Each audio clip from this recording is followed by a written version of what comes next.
Di video kali ini, kita kembali belajar pada tema 8, subtema 3, muatan pelajaran Bahasa Indonesia. Mengidentifikasi peristiwa dalam teks non-fiksi. Kamu dapat mengetahui peristiwa dalam teks dengan cara membaca dengan saksama. Kemudian, menemukan gagasan pokok dalam setiap paragraf dan memberikan tanda khusus pada setiap kata kunci. Setelah itu, kamu dapat membuat catatan baik dalam bentuk peta pikiran ataupun diagram alir. Sebagai contoh, ayo simaklah teks berikut. Air untuk kebutuhan sehari-hari.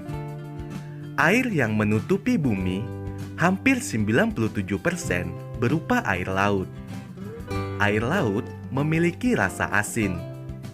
Jika berenang di pantai dan tidak sengaja mencecap air laut, kita akan merasakan asin. Air laut tidak bagus diminum. Air laut juga tidak dapat digunakan untuk industri dan keperluan rumah tangga. Untungnya, 3% air di bumi berupa air segar atau air bersih. Air bersih dapat diminum dan digunakan untuk keperluan rumah tangga. Air dapat dikatakan bersih jika memenuhi syarat secara fisik, kimia, dan mikrobiologi.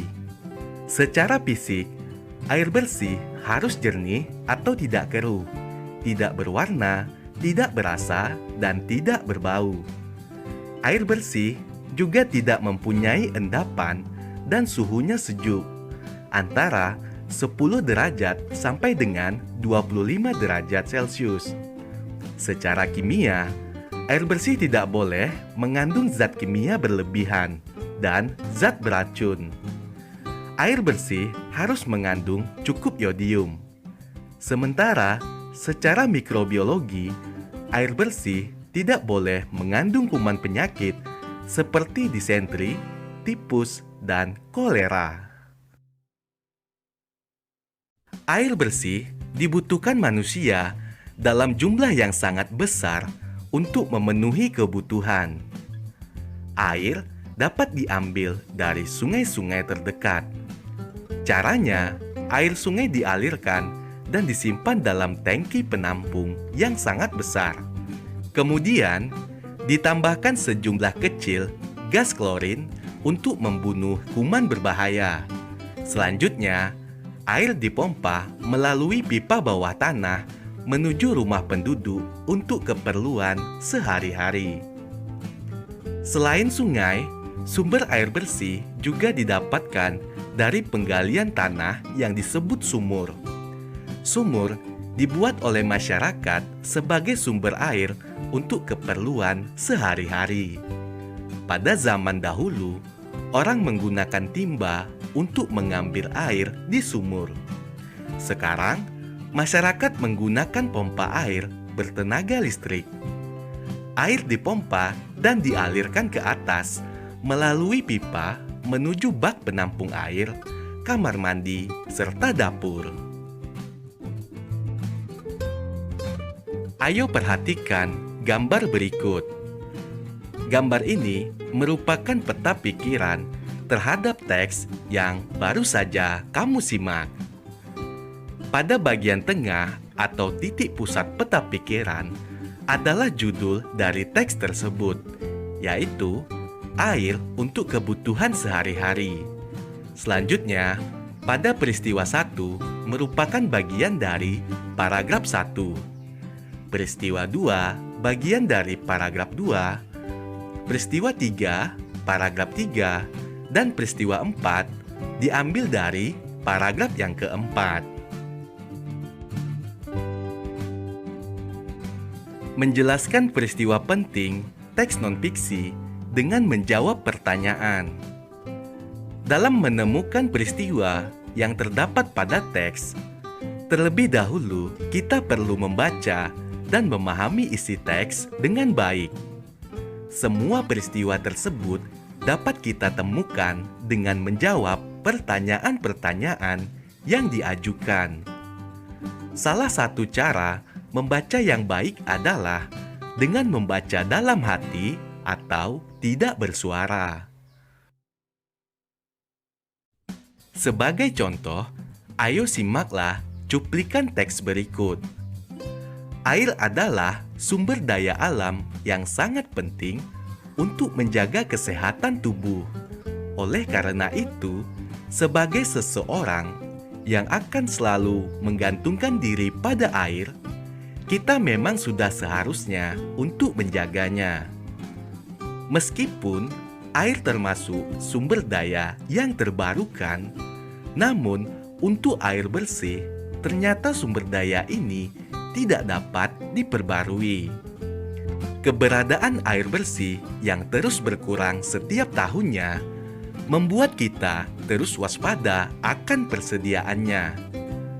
Untuk menjaga persediaan air bersih, kita mau tak mau harus melakukan penghematan. Berikut adalah contoh membuat pertanyaan dan jawaban berdasarkan teks tersebut. Contoh pertanyaannya, bagaimana cara menjaga persediaan air bersih? Jawabannya adalah, cara menjaga persediaan air bersih yaitu dengan melakukan penghematan air bersih. Menyampaikan peristiwa penting melalui peta pikiran. Peta pikiran merupakan cara mengembangkan kegiatan berpikir ke segala arah dan menangkap ide dari berbagai sudut pandang. Peta pikiran mampu menghemat penggunaan waktu dalam mempelajari suatu informasi. Berikut adalah contoh membuat catatan peristiwa pada teks dalam bentuk peta pikiran.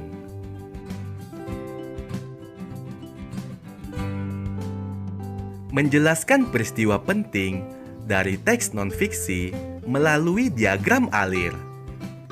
Isi kolom pada diagram alir dapat berupa ringkasan. Ringkasan adalah intisari sebuah teks.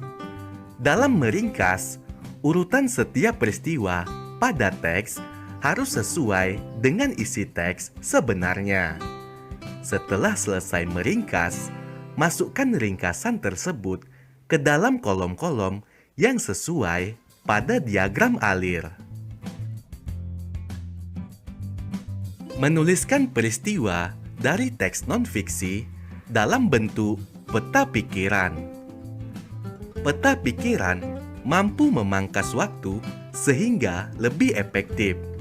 Selain itu, peta pikiran juga dapat membantu kita untuk banyak hal seperti merencanakan, berkomunikasi, memusatkan perhatian, menyusun dan menjelaskan pikiran-pikiran, mengingat dengan lebih baik, serta melatih mengingat gambaran teks keseluruhan. Menuliskan peristiwa dalam teks non-fiksi. Untuk menuliskan peristiwa dalam teks non-fiksi, kamu bisa melakukannya dengan mempelajari gagasan pokok. Gagasan pokok adalah inti dari pembahasan pada sebuah paragraf. Dengan memahami gagasan pokok setiap paragraf dalam teks, maka kamu akan dapat memahami isi teks secara keseluruhan. Gagasan pokok terletak pada kalimat utama. Biasanya, kalimat utama sebuah paragraf terletak pada awal atau akhir sebuah paragraf. Sebagai contoh, ayo simaklah cuplikan teks berikut. Tanah Toraja memang dikenal dengan berbagai macam warisan budayanya yang sangat kaya dan tentunya memiliki keunikan tersendiri. Warisan budaya dari Tanah Toraja berhasil dibuat menjadi sebuah bagian dari kegiatan pariwisata di wilayah Tanah Toraja. Hal ini membuat Tanah Toraja menjadi salah satu destinasi wajib yang harus dikunjungi ketika menyambangi Sulawesi Selatan. Informasi penting berdasarkan teks tersebut yaitu Tanah Toraja memang dikenal dengan berbagai macam warisan budayanya. Yang kedua, warisan budaya dari Tanah Toraja berhasil dibuat menjadi sebuah bagian dari kegiatan pariwisata di wilayah Tanah Toraja. Selanjutnya, kalimat utama teks tersebut. Tanah Toraja memang dikenal dengan berbagai macam warisan budayanya yang sangat kaya dan tentunya memiliki keunikan tersendiri. Kalimat utamanya berada di awal paragraf. Berikutnya, gagasan pokok teks tersebut. Tanah Toraja dikenal dengan berbagai macam warisan budaya.